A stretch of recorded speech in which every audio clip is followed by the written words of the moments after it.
Morning ma'am. My name is Rinki.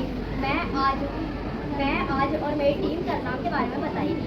संज्ञा के स्थान पर प्रयोग किए जाने वाले शब्दों को सर्वनाम कहते हैं, जैसे मैं, आप, तुम, यह, वह आदि। सर्वनाम के भेद। सर्वनाम के 6 भेद होते हैं: पुरुषवाचक सर्वनाम, निश्चयवाचक सर्वनाम, अनिश्चयवाचक सर्वनाम, प्रश्नवाचक सर्वनाम, संबंधवाचक सर्वनाम और निजवाचक सर्वनाम। मैं आज आपको पुरुषवाचक सर्वनाम के बारे में बताऊंगी। पुरुषवाचक सर्वनाम वे शब्द हैं जो बोलने वाले, सुनने वाले और किसी तीसरे व्यक्ति के स्थान पर प्रयोग किए जाते हैं, उसे ही पुरुषवाचक सर्वनाम कहते हैं। जैसे मोहन, तुम्हें पता है हमारी कक्षा में रोहन नाम का लड़का पढ़ता था। और पुरुषवाचक सर्वनाम के 3 प्रकार हैं: उत्तम पुरुषवाचक सर्वनाम, मध्यम पुरुषवाचक सर्वनाम और अन्य पुरुषवाचक सर्वनाम। निश्चयवाचक सर्वनाम जब हम किसी चीज़ या व्यक्ति को साफ साफ दिखाकर बताते हैं तो जिन शब्दों का इस्तेमाल करते हैं उन्हें निश्चयवाचक सर्वनाम कहते हैं। जैसे वह मेरा पैर है, वह पेड़ बहुत ऊंचा है।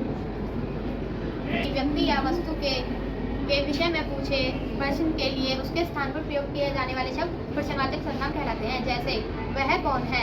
सर्वनाम वक्ता के लिए जिन शब्दों का प्रयोग करता है उन्हें निजवाचक सर्वनाम कहते हैं। जैसे स्वयं अपना काम करता है। आशा है मेरी टीम ने सर्वनाम के बारे में आपको अच्छा बताया हो। My name is Vanshika. आज मैं और मेरी टीम आप सभी को शब्दों शब्दों के बारे में बताएंगे। शब्द सुनने में लगभग समान लगे परंतु उनका अर्थ अलग हो, उन्हें शब्द कहते हैं। जैसे अपेक्षा, तुलना में, अपेक्षा, अनादर। अनल, आग, अनिल, वायु और तरफ और तथा। आचार, निवादिकाचार, आचरण, आचरण। जलद बादल, जलज कमल। कपट, धोखा, कपाट, दरवाजा, पता, पता हुआ, पक्का, मजबूत।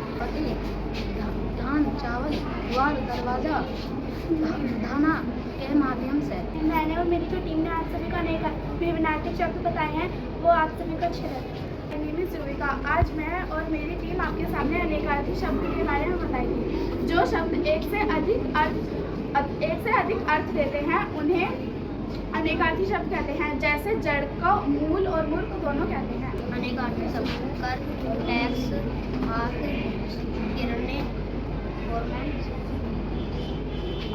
अनेकार्थिक शब्द बाल, केश, बच्चा, हिंदी वाले, वर्गुला, श्रेष्ठ, वरदान। आशा करती हूँ जो मेरी टीम ने और मैंने आपके सामने अनेकार्थिक शब्द के बारे में बताया वो इसमें आप संतुष्ट होंगे। Good morning ma'am, my name is Janvi. आज मेरा टॉपिक है संज्ञा के विकार, जिसमें मैं आपको एक विकार के बारे में समझाऊंगी। कारक। तो कारक की परिभाषा है संज्ञा और सर्वनाम को क्रिया से जोड़ने वाले शब्दों को कारक कहते हैं। जैसे कि उदाहरण, राम ने रावण को मारा। तो मैंने जो इस वाक्य में ने और को का प्रयोग किया है वही कारक का चिन्ह है। धन्यवाद। कार के 8 भेद होते हैं: कर्ताकार, कर्मकार, संपदाकार, अपदाकार, अधिकरणकार, कर्णकार, संबंधकार और संबोधकार। कारक की परिभाषा क्रिया के करने का साधन या माध्यम या द्वारा करते हैं इसे कर्मकारक परिभाषा कहते हैं। जैसे सोनू बस से गया या पेंसिल से लिख जाना। संविधान का अर्थ है किसी को कुछ देना या किसी के लिए कुछ करना। यहाँ संज्ञा सर्वनाम के रूप से किसी को देना या किसी के होने का पता चलता है। नाम प्रदान कारक होता है। प्रदान कारक में दूसरे से होता के को या के लिए होता है। जैसे माँ के लिए फल लाओ, गरीबों को भोजन दो। संबंध कारक वाक्यों में क्रिया के भिन्न दो पदों, संज्ञा या सर्वनाम के बीच संबंध बताने वाले शब्द संबंध कारक होते हैं। इसके कई उदाहरण हैं। मेरी छड़ी गिर गई, राम सुषमा के मामा आ गए। संबोधित अधिकरण कारक क्रिया के आधार पर अधिकरण कहलाता है। वाक्य में जो शब्द क्रिया के आधार बता रहे हैं उसे अधिकरण कारक कहते हैं। अधिकरण कारक में पर लगाए जाते हैं। जैसे कि घर में घुटन है, छत पर धूप है। संबोधित कारक अगर हम संबोधित शब्द में किसी को पुकारते या संबोधित करते हैं उसे संबोधित कारक कहते हैं। उसमें अरे, ओ, एश पर्सन लगाए जाते हैं। जैसे कि ओ भाइयों मेरी बात सुनो। आशीष तुमने कहा। मैं और मेरी टीम ने आप सभी को संज्ञा के विकार के बारे में बताया और मैं आशा करती हूँ कि ये सब जो हमने समझाया आपको वो आपको अच्छा लगा। धन्यवाद। Good morning ma'am, my name is Vanshika. आज मैं आपको संज्ञा के विकार में से एक प्रकार है रिंग के बारे में बताएंगे। इन शब्दों से उसके पुरुष या स्त्री जाति का बोध होता है उसे लिंग कहते हैं, जैसे नाना नानी, बेटा बेटी, दादा दादी आदि। हिंदी भाषा में लिंग के दो प्रकार होते हैं, पुल्लिंग और स्त्रीलिंग। जिन शब्दों से पुरुष जाति का बोध हो उसे पुल्लिंग कहते हैं, जैसे शेर, पेड़, आदमी आदि। जिन शब्दों से स्त्री जाति का बोध होता है उन्हें स्त्रीलिंग कहते हैं, जैसे पुत्री, लड़की, माता, गाय आदि।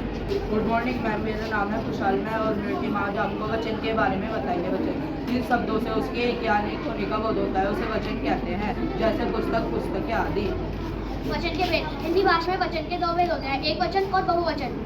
मैं आज आपको एक वचन के बारे में बताऊंगा।